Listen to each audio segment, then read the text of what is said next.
అందరికీ నమస్కారము. ఇప్పుడు టైం వచ్చేసి 10 to 5 o'clock అవుతుంది. ఈ రూమ్ మధ్యలో నేను తొందరగానే లేస్తున్నాను. ముందుగా మెయిన్ డోర్ ఓపెన్ చేసి బయట క్లీన్ చేయడానికి వెళ్తాను. వెళ్ళేసరికి అక్కడ చూడండి మొత్తం చీకటే ఉంది. కాకపోతే మా ఇంటి ముందల వీధి లైట్ ఉంది కాబట్టి లైటింగ్ ఉంటుంది. మొత్తం అంతా నీట్గా క్లీన్ చేసుకొని ఆ తర్వాత వాటర్తో మొత్తం చల్లుకుంటాను. ముగ్గు వేయడం కూడా స్టార్ట్ చేస్తున్నానండి. మనము డైలీ తొందరగా లేవడం వల్ల పనులు కూడా తొందరగా అవుతాయి. మన ఇల్లు కూడా ప్రశాంతత ఉంటుంది. ఎన్ని చికాకులుగా ఉన్నా కానీ మనసుకు చాలా ప్రశాంతంగా అనిపిస్తుంది. కాబట్టి నేను తొందరగా లేస్తాను.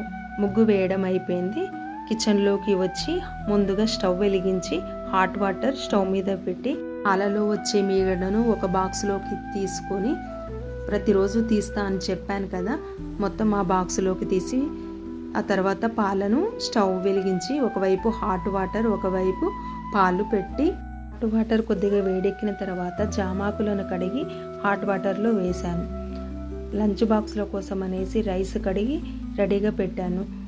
ఈరోజు కందిపప్పు టమాటా కర్రీ చేద్దామని కందిపప్పును ముందుగా కడిగి కొద్దిగా వాటర్ రోసుకొని పసుపు వేసి అందులో టమాటా పచ్చిమిర్చి కొద్దిగా కొత్తిమీర కూడా వేసి కడిగి పక్కకు పెట్టాను. ఆ తర్వాత హాట్ వాటర్ వేడెక్కినాయి. రైస్ ఒకవైపు పెట్టి హాట్ వాటర్లో కొద్దిగా లెమన్ కూడా వేస్తాను. హాట్ వాటర్ని కొద్దిగా స్పూన్తో కలపాలి. లెమన్ వేసాక 3 గ్లాసెస్లో హాట్ వాటర్ పోసి పిల్లలిద్దరికీ హాట్ వాటర్ ఇచ్చి నేను కూడా హాట్ వాటర్ తాగుతాను. పాలు కూడా మరిగిపోయాయి. పాలను దింపి పప్పు కుక్కర్ స్టవ్ మీద పెట్టాను. ఈ లోపు అన్నంను చూస్తే అన్నం కూడా అవుతుంది. ఒకసారి గరిటెతో కలిపి సిమ్లో పెట్టాను. ఆ తర్వాత పప్పు విజిల్స్ వచ్చాయి. పప్పు ఒక 3 విజిల్స్ వచ్చిన తర్వాత మళ్ళీ అన్నం చూస్తే అన్నం అయింది. నిన్న ఇడ్లీ పిండి ఉన్నది కొద్దిగా, అయితే అది దిబ్బ రొట్టెలాగా చేస్తున్నాను. దానికోసం అనేసి పల్లీ చట్నీ చేద్దామనేసి పల్లీలు స్టవ్ మీద కళాయిలో వేయించాను. పప్పు చూస్తే పప్పు కొద్దిగా ఉడకలేదు. అయితే మళ్ళీ చూసి కొద్దిసేపు స్టవ్ మీద అలానే పెట్టాను. కళాయిలో మళ్ళీ పచ్చిమిర్చి వేసి కొద్దిసేపు మగ్గనిచ్చాను. కొద్దిగా కొబ్బరి, పల్లీలు, పచ్చిమిర్చి, ఎల్లిపాయలు, కొద్దిగా ఉప్పు వేసి మిక్సీ పట్టాను. ఈలోపు పప్పు అనేది ఉడికిపోయింది. పప్పులో కొద్దిగా 2 టేబుల్ స్పూన్ కారం వేశాను. 2 టేబుల్ స్పూన్ కారము, 1 టేబుల్ స్పూన్ సాల్ట్ వేసి మొత్తం కలిపి పక్కకు పెట్టాను. పప్పు పచ్చడి 2 ఒకసారి తాలింపు పెడతాను.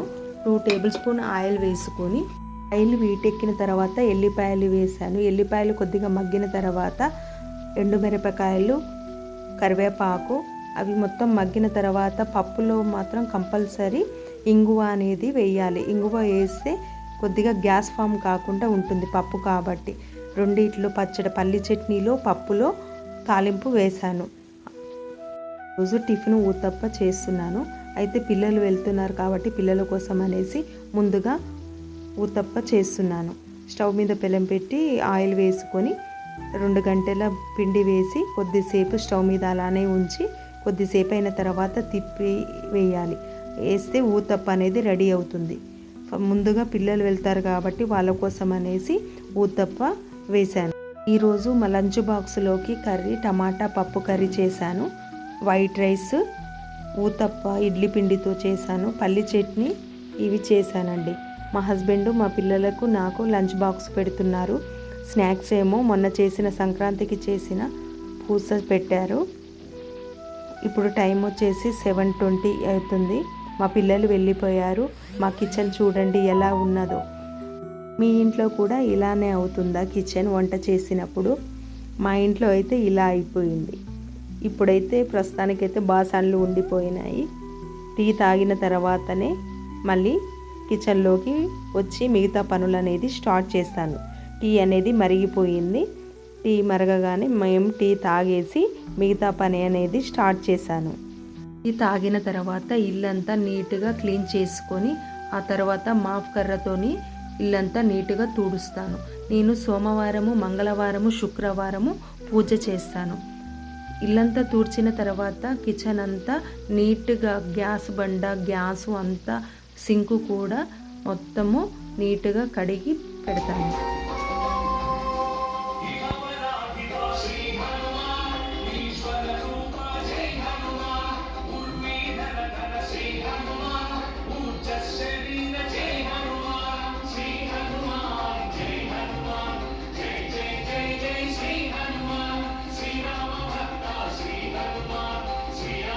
పనులు పూర్తి అయ్యేసరికి నేను రెడీ అయ్యేసరికి ఆఫీస్ టైం కూడా అయ్యింది. 10 to 9 అవుతుంది. ఆఫీస్కి బయలుదేరాను. నాకు ఈరోజు మనసులో ఎందుకో హనుమాన్ టెంపుల్కి వెళ్ళాలని అనిపించింది. ట్యూస్డే కదా, ఇంకా దారిలోనే ఉంది మాకు హనుమాన్ టెంపుల్కి వెళ్ళాక ఒక 5 ప్రదక్షిణలు చేశాను. 5 ప్రదక్షిణలు చేసిన తర్వాత హారతి తీసుకొని, శతగోపురము మనకు అయ్యగారి పెట్టినప్పుడు మన మనసులోని కోరిక అయ్యగారికి కూడా వినపడకుండా దేవుణ్ణి కోరుకోవాలంట. మీకు ఆ విషయం తెలుసా?